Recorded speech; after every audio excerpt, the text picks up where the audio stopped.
Alhamdulillah kita dah sampai KK. Kita baru lepas makan, orang penat. Sementara kita nak tunggu check-in, so kita lepak sini.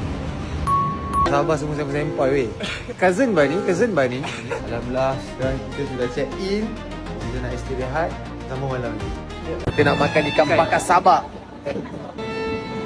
Ikan dia. Saya dah lapar.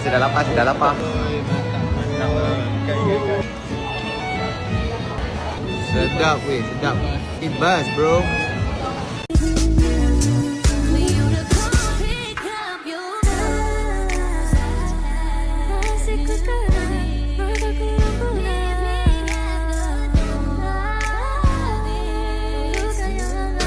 Ugat kita first time naik Kinabalu. Selamat pagi.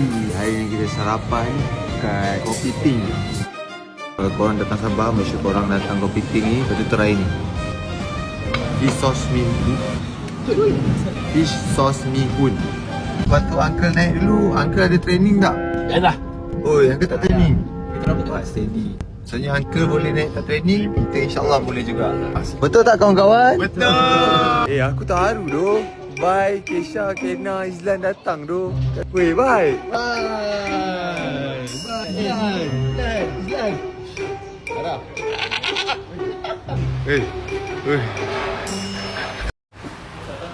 Hai.